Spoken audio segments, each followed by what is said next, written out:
Baik, sepertinya sudah ter-record, maka mari kita mulai membahas apa itu neural network.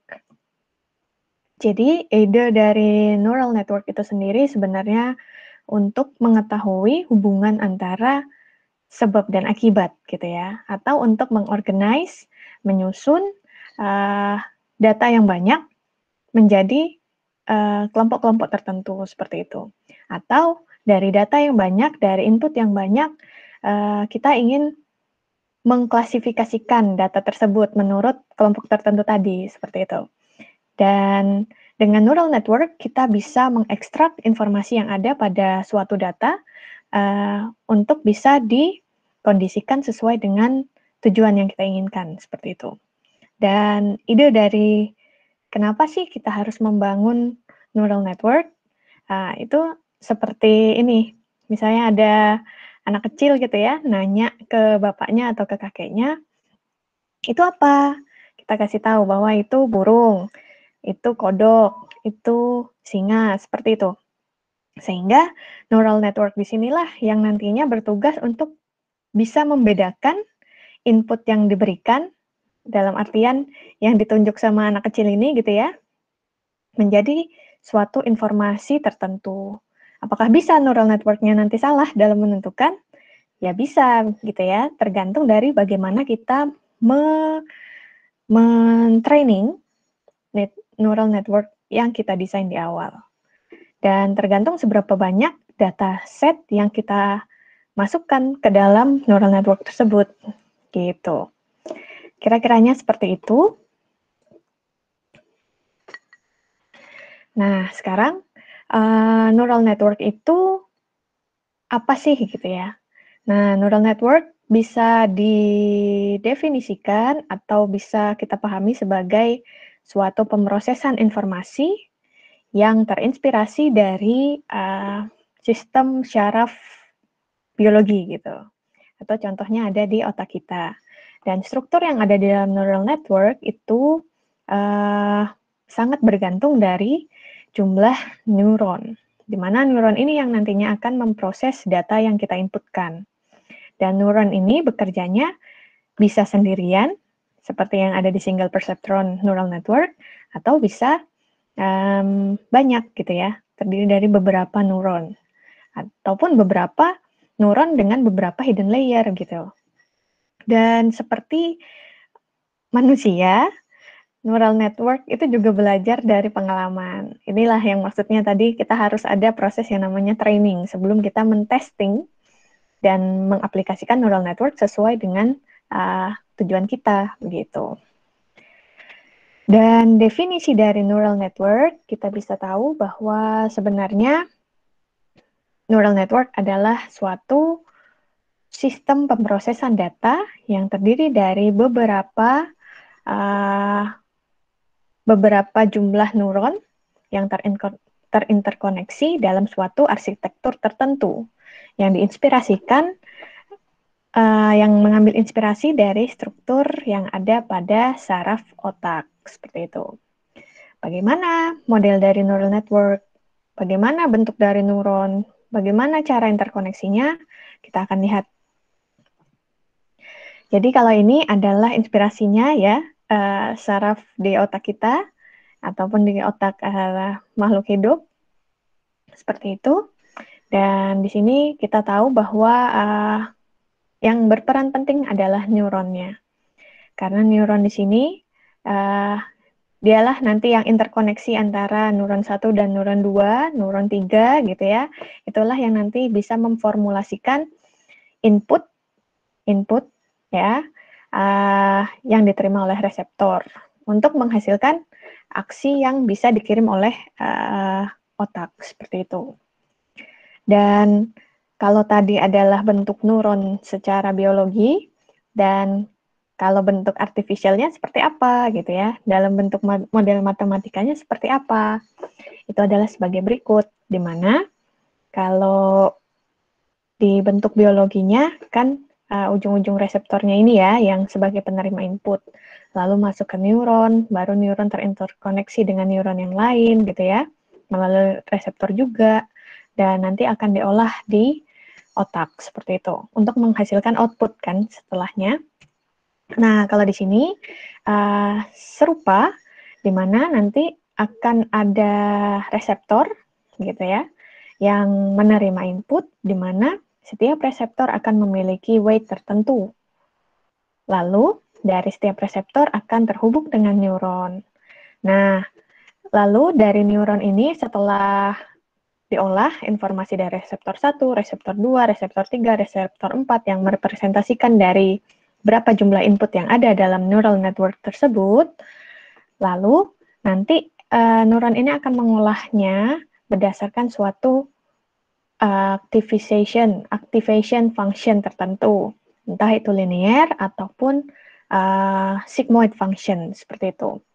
Atau ada lagi nanti yang namanya ReLU, atau ada lagi yang namanya yang kayak softmax, seperti itu, macam-macam di sininya. Tapi yang paling sederhana yang bisa kita pasang di sini sebagai activation function-nya bisa jadi yang linear function atau sigmoid function. Lalu, informasi yang didapat dari input yang telah diolah oleh neuron dan dengan activation function, ketika nilainya mungkin di atas 1, dia dianggap neural network tersebut harus mengeluarkan output, dan ketika mungkin nilainya nanti di sini ternyata minus gitu ya, atau di bawah 1, maka mungkin outputnya akan bernilai 0, seperti itu. Itu bagaimana kita mendesain neural network architecture-nya, begitu. Nah, ini yang saya bilang tadi tentang transfer function, di mana perbedaannya adalah di bentuknya sini ya. Kalau sigmoid, kita lihat nilainya tergantung dengan nilai seper eksponensial di sini, dan kalau linear ya linear gitu. Berapa input yang masuk, itu juga output yang keluar, seperti itu. Nah, di sini jadi kalau yang sigmoid, dia lebih sensitif terhadap input, dia lebih kayak sensitif untuk memilih input dan output yang harus dikeluarkan yang mana. Kalau yang linear kurang sensitif, seperti itu. Dan ini adalah tipe-tipe networknya, di mana kalau kita lihat sebenarnya apa sih bedanya gitu ya. Yang satu di sini multiple input tapi single layer, single hidden unit gitu ya. Jadi input yang masuk diarahkan ke beberapa neuron yang terdapat pada satu buah layer saja. Berbeda dengan ini, di mana di sana inputnya juga multiple, banyak, neuronnya juga multiple, banyak di satu layer, tapi akan ada 2 output yang dituju, gitu. Sehingga tentu hal ini bagaimana kita mendesain suatu networknya tergantung dengan apa permasalahan yang ingin kita selesaikan. Jadi kalau di sini bisa jadi ini arahnya ke klasifikasi berdasarkan 4 kelompok tertentu. Kalau yang di sini juga bisa klasifikasi menjadi 2 kelompok tertentu, atau task-nya, tugas dari neural network ini adalah tidak hanya menghitung satu output, tapi menghitung 2 output. Misalnya apa? Misalnya kalau di forecasting bisa jadi dia menghitung power dan menghitung, misalnya yang di sini adalah, kalau ini wind power, di sini wind direction, seperti itu. Jadi itu tergantung dari bagaimana kita mendesain suatu network.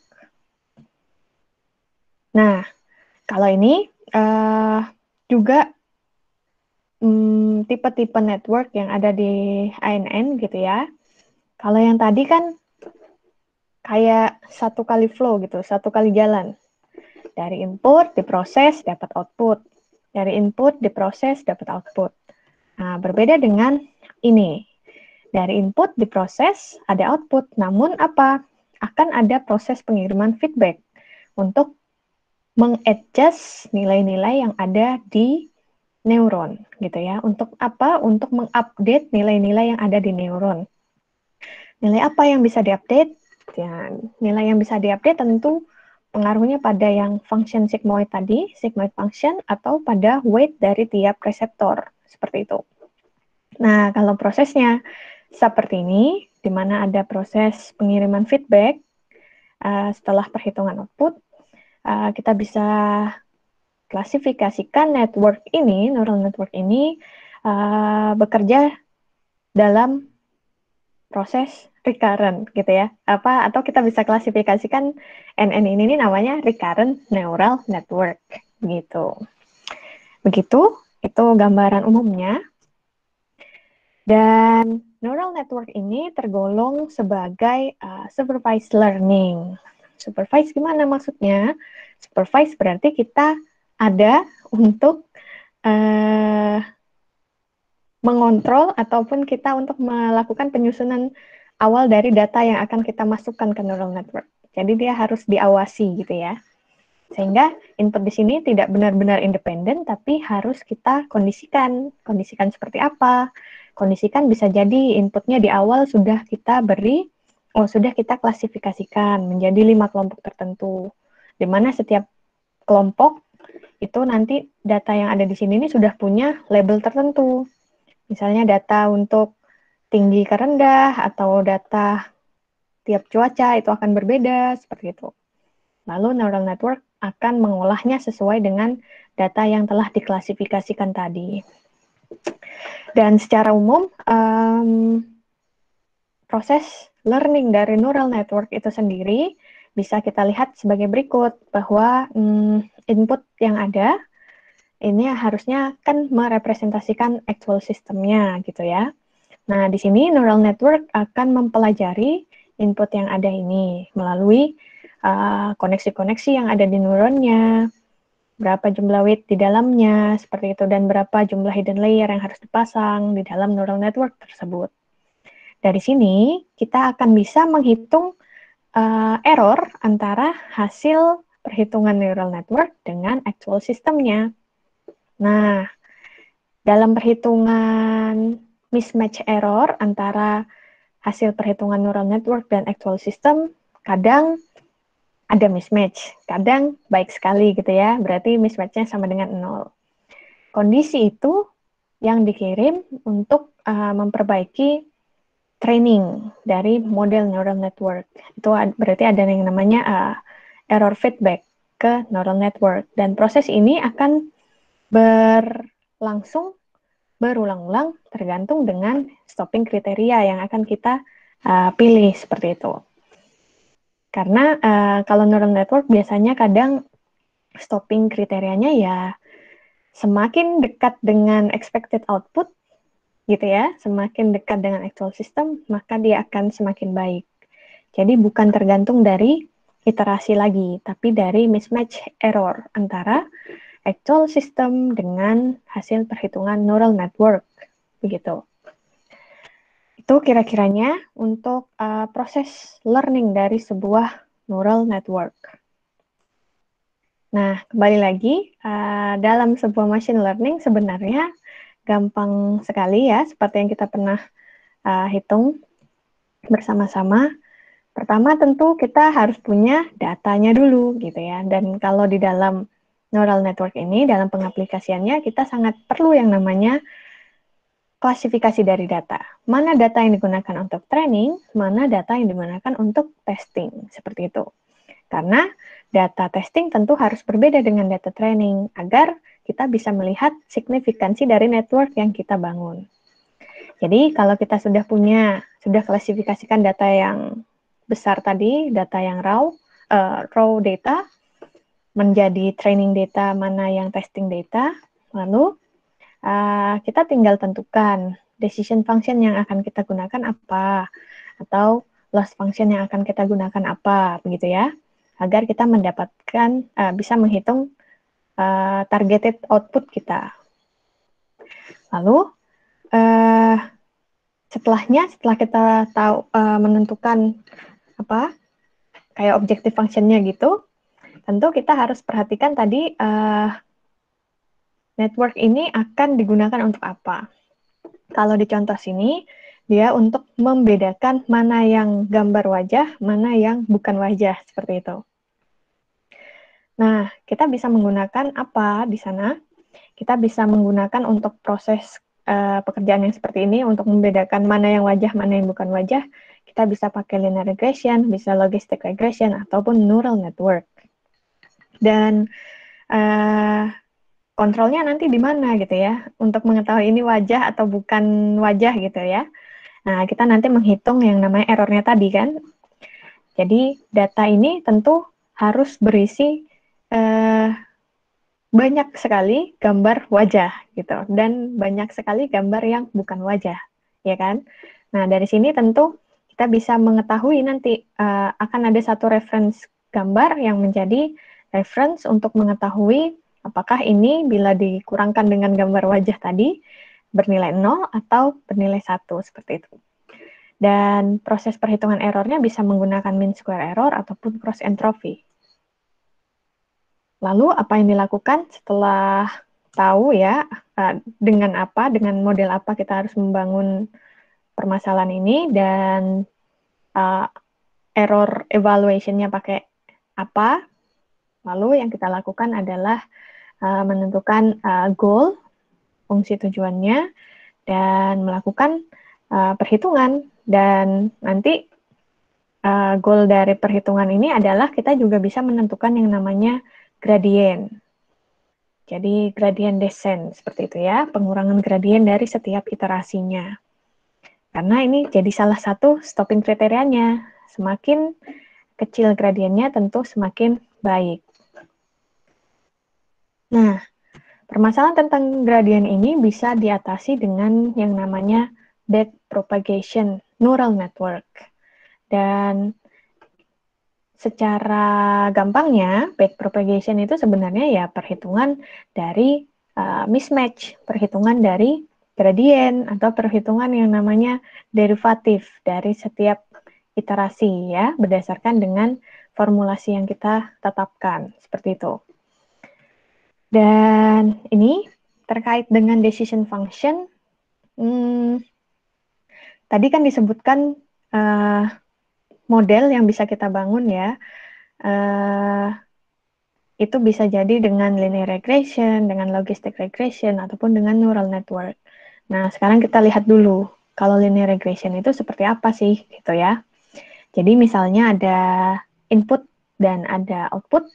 Output ini menjadi targeted output, ataupun expected output, output yang ingin kita tuju.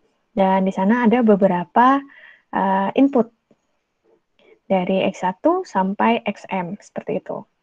Dengan linear regression, sebenarnya yang kita lakukan adalah kita kayak mengalihkan X1 kali theta 1, ditambah X2 kali theta 2, ditambah X3 kali theta 3, sampai dengan XM kali theta M, di summation sama dengan Y, begitu. Jadi nanti yang perlu kita ketahui adalah bagaimana kita mentuning nilai dari theta 1, theta 2, sampai theta M ini, agar bisa targeted output-nya nanti bisa sesuai dengan nilai actual-nya, begitu. Dan itu sehingga nanti kalau linear regression yang diformulasikan, yang dicari, yang menjadi objective function-nya itu ada di sigma dan di theta, seperti itu. Itu untuk linear regression. Dan untuk logistic regression, kalau yang tadi linear itu tinggal perkalian saja, tapi kalau di logistic regression ini sigmanya jadi 1/1 plus eksponensial. Jadi ini seperti nantinya sigmoid function dari neural network, begitu. Dan di sana tentu weight-nya di sini nih tidak lagi kayak kalau ada nilai maka ini akan ada nilainya gitu ya, tapi bisa jadi kayak 01, 00 seperti itu. Karena kembali lagi tadi sigmoid function ini akan lebih teliti atau akan lebih sensitif dalam pemilihan suatu nilai itu harus diproses lebih lanjut atau tidak gitu ya. Jadi kayak faktor penentunya. Dan disinilah nanti proses pemilihan antara ini input ini wajah atau bukan wajah seperti itu sangat tergantung dari nilai yang diolah dan diinputkan kepada nilai sigmanya tadi, seperti itu. Dan kalau dilihat dari ini wajah atau tidak wajah gitu ya, tapi di komputer sebenarnya dia akan hanya terlihat sebagai walaupun gambarnya ini kompleks gitu, Tapi dengan pemrosesan data input gitu ya, dengan image processing ataupun image processing bisa kita sebut seperti itu. Nanti suatu gambar itu akan diolah dan bukan dilihat dari visualnya, tapi dari nilai weight yang ada di dalam gambar tersebut. Nah, sehingga nanti bisa disederhanakan satu gambar bisa hanya terdiri dari satu buah matriks yang berisi dua member seperti ini gitu ya. Dan nilai ini nanti karena ada logistic regression itu bernilai 1, yang ini bernilai 1, dan yang kalau pohon tadi yang bukan wajah, dia akan bisa diklasifikasikan sebagai nilai 0. Sehingga itulah nanti bagaimana sih nantinya neural network bisa memilih gitu ya, apakah data ini adalah A, data ini adalah B, seperti itu. Tergantung dari activation function-nya. Gitu. Nah, sekarang kalau itu tadi kan tentang linear regression dan logistic regression. Bagaimana dengan neural network? Nah, kalau kita lihat neural network seperti yang tadi sudah disampaikan yang secara umum bahwa neural network itu terdiri dari input, terus reseptornya menuju ke neuron yang berada di suatu hidden layer gitu ya, entah itu satu atau beberapa hidden layer. Lalu menuju ke output neuron seperti itu. Dan setiap reseptor antara input ke hidden layer ataupun antara hidden layer ke output itu memiliki weight tertentu. Nah, di sini input itu dilihat sebagai independent variables, artinya nanti ya nilai-nilai inilah yang akan berubah-berubah gitu ya. Dan dari situ nanti hidden layer inilah yang harus memformulasikan untuk memproses nilai-nilai ini. Dan dan untuk outputnya dia adalah dependent variables. Karena goalnya di sini adalah prediction, tentu ini adalah expected target yang sudah kita tentukan di awal gitu. Kayak kita sudah tahu outputnya tuh harusnya bagus gitu ya. Nah, itu bagaimana cara kita menentukannya? Karena ini dependent variables, kita ya tentukan dari proses pengolahan data menjadi training data dan testing data tadi, seperti itu.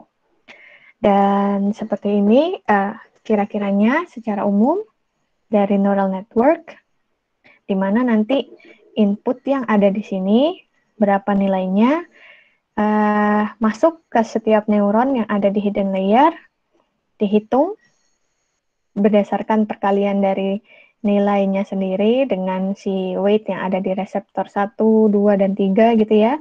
Dan nanti sigmoid function itu yang akan menentukan berapa nilainya. Dengan nilai itu, dia harus diproses ke next neuron atau tidak, seperti itu. Nah, di sini kalau kita lihat ini bagaimana sih cara pemrosesannya gitu ya. Cara pemrosesannya adalah kita melihat segerombolan input ini terhadap suatu neuron dulu.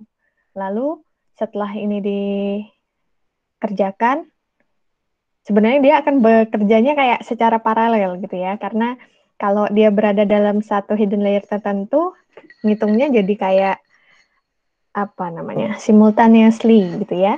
Jadi input ini akan diproses oleh neuron 1 dan neuron 2 secara di waktu yang sama. Jadi yang ini, tapi untuk lebih mudah memahaminya, ini ilustrasinya jadi kayak gantian gitu ya. Di sini, jadi yang pertama neuron 1 akan menghitung berdasarkan weight dari reseptor yang menghubungkan input dan neuron 1. Lalu neuron 2 juga akan menghitung dengan cara yang sama sebenarnya. Yang berbeda apa? Yang berbeda hanya nilai weight-nya. Seperti itu. Dan setelah neuron 1 dan neuron 2 sudah menghitung, maka akan ada hasil perhitungan dari activation function-nya. Lalu data yang ada di stage ini akan dikirim ke neuron output-nya begitu. Dan kemudian apa yang terjadi sebenarnya? Apakah seperti ini saja sudah cukup gitu ya? Apakah benar berarti ini hanyalah mengkombinasikan logistic regression untuk neuron 1 dan neuron 2? Tentu jawabannya adalah tidak, karena neural network sebenarnya memberikan feature untuk mengupdate nilai weight yang ada pada hidden layer. Jadi setelah dihitung, kita mendapatkan hasil evaluasi antara prediction prediction dengan nilai aktualnya. Nah, berapa error antara nilai prediction dengan aktualnya ini? Nah, error inilah yang nantinya digunakan untuk mengupdate lagi nilai weight ataupun nilai weight dari hidden layer seperti itu. Dan ini kalau kita lihat ya secara umum, neural network itu terdiri dari 3 layer. Itu secara sederhananya. Ada input, hidden layer yang terdiri dari beberapa neuron, dan output. Nah, outputnya ini sebenarnya bisa jadi banyak juga. Hidden layer-nya juga bisa nggak hanya satu. Inputnya juga bisa berkembang gitu ya. Lebih banyak lagi dari sekedar XM seperti itu. Kalau menurut structure ini, kita sebenarnya dari input gitu, kita bisa menghitung atau kita bisa menentukan hidden layer itu harus menggunakan function apa.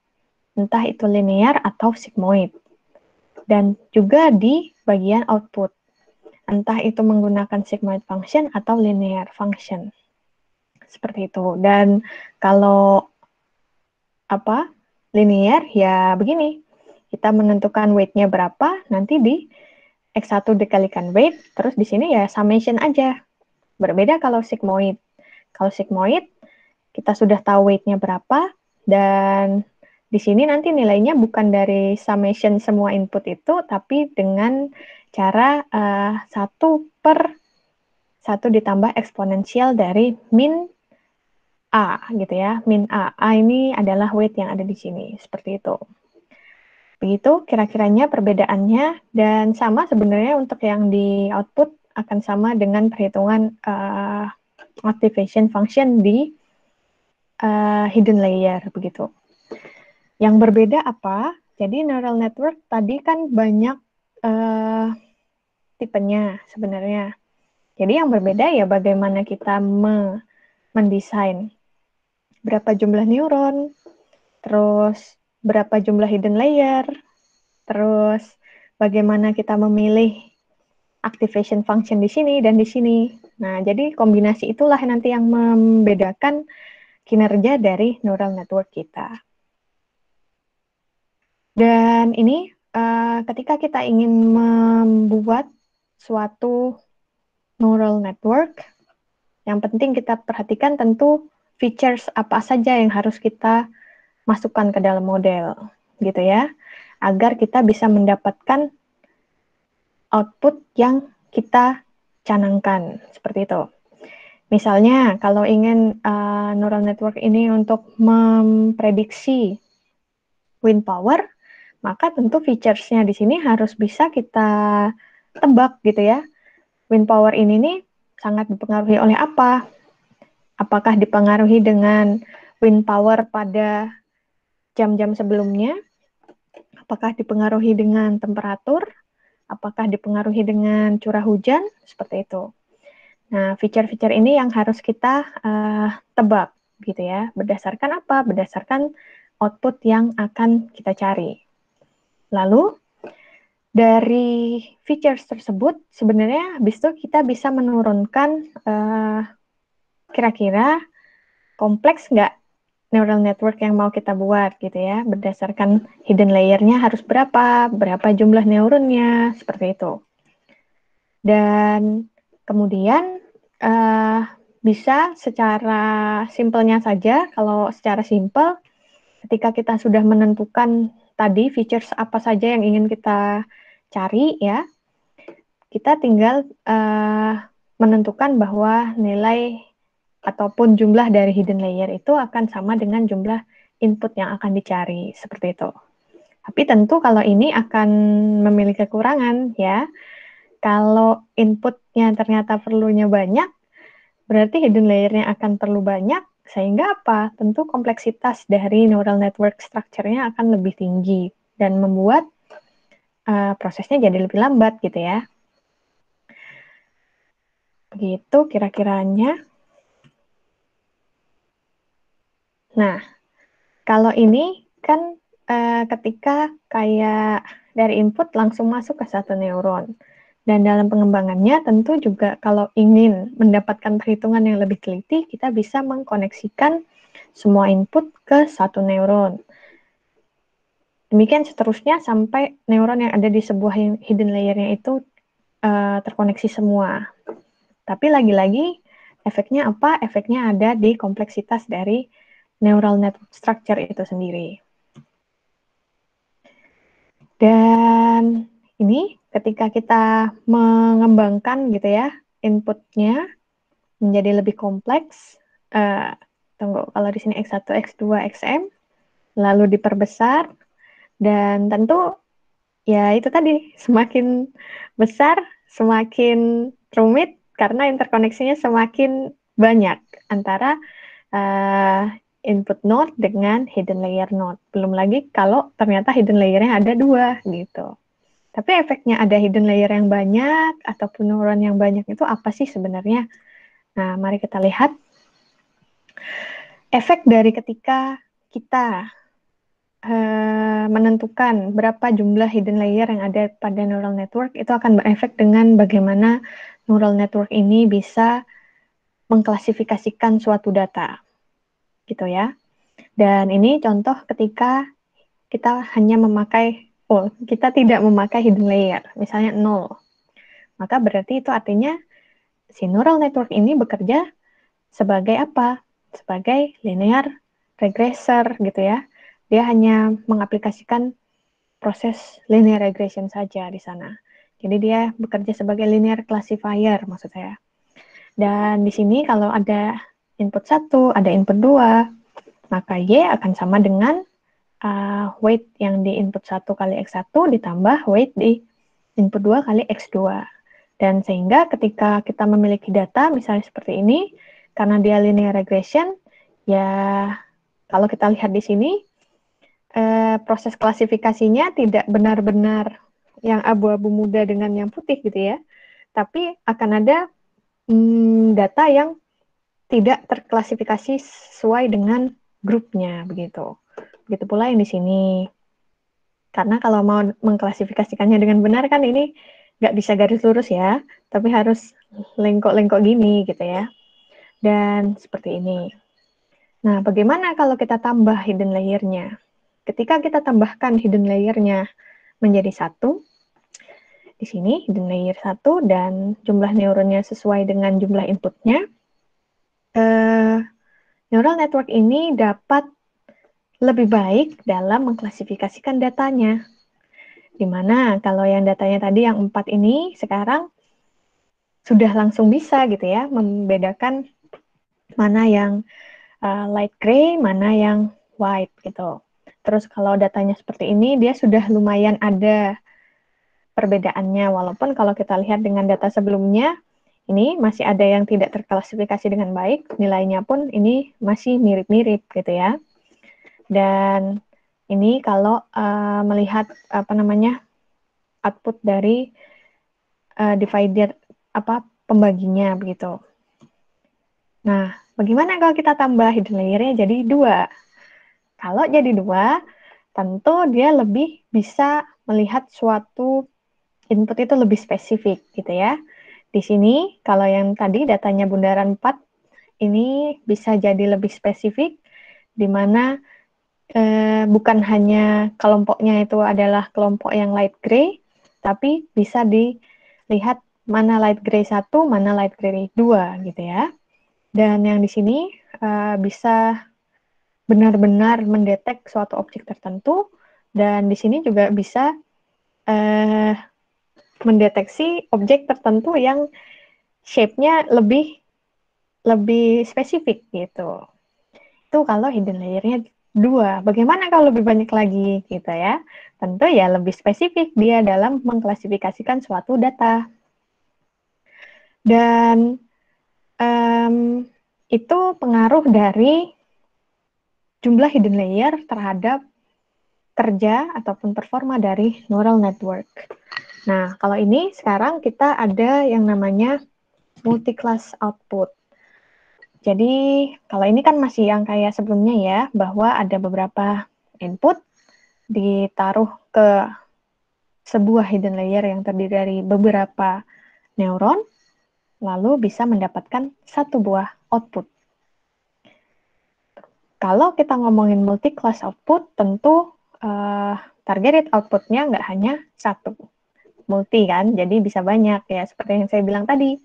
Kalau yang satu ini tadi mungkin hanya untuk memprediksi wind power, tapi kalau yang multi-class output, bisa jadi ini memprediksi juga sama-sama wind power, tapi ini wind power saat kondisinya panas, yang ini wind power saat kondisinya hujan gitu. Atau ini wind power, yang ini wind direction. Bisa seperti itu. Dan itu untuk general knowledge dari apa itu neural network dan bagaimana apa saja sih komponen dari sebuah neural network. Dimana kalau kita lihat komponen dari neural network adalah bagaimana kita merepresentasikan input, bagaimana kita merepresentasikan hidden layer, dan di dalamnya juga bagaimana kita menentukan berapa jumlah neuron yang ada pada sebuah hidden layer ini, gitu ya. Dan lalu kita bisa menentukan juga bagaimana kita mendesain output yang akan kita cari. Entah itu single output atau multi-class output. Begitu. Nah, sekarang bagaimana dengan tipe yang ada pada neural network? Jadi, seperti sudah disinggung sebenarnya bahwa tipe-tipe dari neural network itu sangat bergantung dari hidden layer ataupun dari neuron yang ada di suatu neural network. Dan sehingga kalau hidden layernya cuma satu gitu ya, atau mungkin tidak memakai neuron, kalau tidak memakai neuron, ya itu berarti kayak linear regression ya. Tapi kalau misalnya hidden layer-nya at least satu, maka kita bisa klasifikasikan dia sebagai